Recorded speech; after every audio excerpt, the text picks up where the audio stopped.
জলাশয় বুঝিয়ে নির্মাণ, অবৈধ নির্মাণ, সেখানে 30টি গাছে কোপ পড়েছে। ছবি দেখতে পাচ্ছেন আপনারা, 30টি গাছ কাটা হয়েছে এবং তার প্রতিবাদ করায় হুমকির অভিযোগ উঠছে। আমাদের সঙ্গে রয়েছেন প্রতিনিধি জিয়াউল। জিয়াউল, কি অভিযোগ উঠছে, কি হুমকি দেওয়া হচ্ছে, কারা দিচ্ছে হুমকি?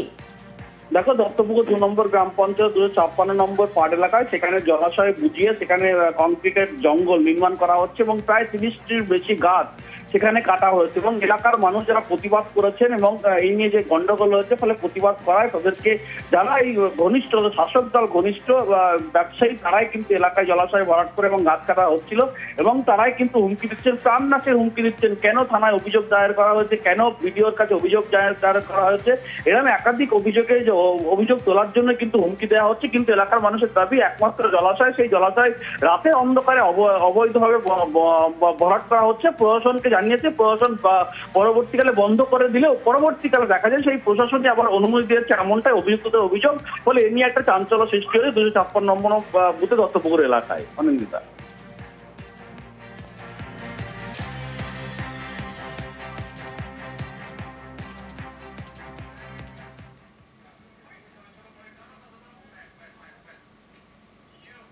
আর এবার একটু হাওড়ার দিকে নজর রাখবো। নয়াঞ্জলি বুঝিয়ে বেআইনি নির্মাণ, নিউজ 18 বাংলা আমরা সেই খবর দেখিয়েছিলাম এবং সেই খবরের জেরেই তৎপর বিধায়ক। যে ছবি দেখতে পাচ্ছেন আপনারা, 8ই সেপ্টেম্বর 2025 আমরা খবর দেখিয়েছিলাম এবং তারপর দেখুন আমাদের খবরের জেরেই তৎপর হয়েছেন বিধায়ক। থানায় অভিযোগ দায়ের করেছেন তিনি। সোমবার নয়াঞ্জলিতে ভেঙে পড়ে 3টি নির্মীয়মান বাড়ি এবং সেখানে অবৈধ নির্মাণের অভিযোগ উঠছে। আমাদের সঙ্গে রয়েছেন প্রতিনিধি দেবাশিস। দেখো, মূলত এই খবর আমরা যখন দেখাই তারপরে কিন্তু তৎপর হয় প্রশাসন, পুলিশ সেখানে পৌঁছেছিল, কিন্তু কোনো লিখিত অভিযোগ না থাকায় পুলিশ কোন রকম ব্যবস্থা নিতে পারছিল না। এরপরে এই খবর পৌঁছায় জগৎবল্লভপুরের যে বিধায়ক সীতানাথ ঘোষ, তিনি আমাদের খবর সম্প্রচারের বিষয়ে খবরটি দেখে এবং তারপরে তিনি সরাসরি থানায় গিয়ে নিজের প্যাডে লিখিত একটি অভিযোগ দায়ের করা হয় যে এই পুরো বিষয়টি কিন্তু বেআইনি, ফলে কড়া ব্যবস্থা নিতে হবে যারা এই ধরনের কাজ করছে। এর পাশাপাশি তিনি বিএলআরও দপ্তর, সেখানেও কিন্তু একটি লিখিত আবেদন জানিয়েছেন এই জমি কার তার সেই বিষয়ে জানাতে এবং বিল্ডিং গুলি আছে সেগুলিকে ভেঙে ফেলার জন্য। সোমবার নয়াঞ্জলিতে ভেঙে পড়ে তিনটি বাড়ি এবং সেখানে অবৈধ নির্মাণ হয়েছে, এমনটাই কিন্তু অভিযোগ উঠছে এবং আমরা নিউজ 18 বাংলার সেই খবর দেখিয়েছিলাম। তারপরই তৎপরতা। কি বলছেন বিধায়ক, শুনবো। একটা খবর পাই যে নোনাকুন্ডিতে একটা বিল্ডিং ভেঙে পড়েছে। আমি সঙ্গে সঙ্গে আইসি ডোমজুরকে বলি যে আপনি এর ব্যাপারটা দেখুন, কোনো মানুষ ওর মধ্যে ছিল কিনা, বাড়িটার মালিককে বেআইনি নাকি এটা আইনিভাবে হয়েছিল। আইসিকে জিজ্ঞেস করলাম যে আপনি তদন্ত করুন, বললেন হ্যাঁ স্যার আমি গেছিলাম, বাড়িটা পড়েছে, এটা সত্যি। আমি অনেক মানুষও আমাকে কমপ্লেন করেছে, কিন্তু মানুষ লিখিতভাবে আমাকে কেউ কমপ্লেন না করতে দেওয়ার জন্য আমি কোনো কারণে আমি এফআইআর করতে পারছি না।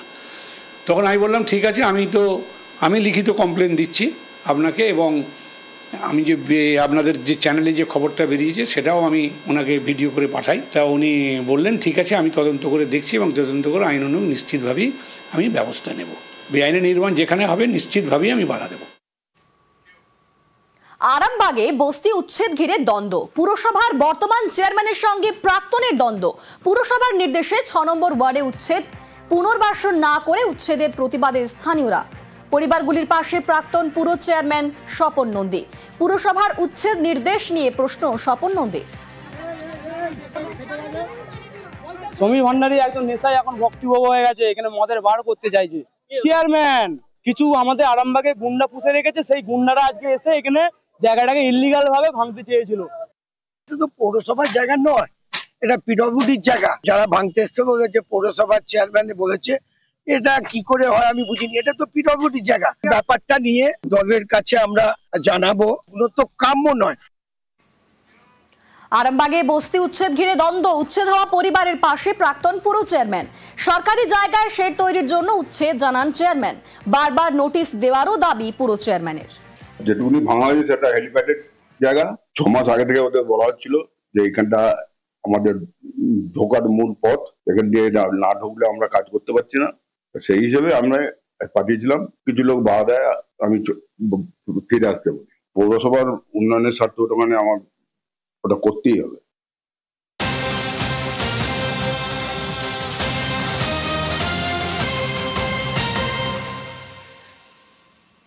মৎস্যজীবীকে তুলে নিয়ে গেল বাঘ। সুন্দরবনে নদীতে মাছ ধরতে গিয়ে বিপত্তি। মাছ ধরতে রওনা দিয়েছিলেন 3 জন মৎস্যজীবী। হঠাৎই মৎস্যজীবীদের নৌকায় ঝাঁপ বাঘের। মৎস্যজীবীকে তুলে জঙ্গলে নিয়ে যায় বাঘ। 2 মৎস্যজীবী ফিরে এলেও নিখোঁজ 1। তল্লাশিতে সুন্দরবন কোস্টাল থানা ও বন দফতর।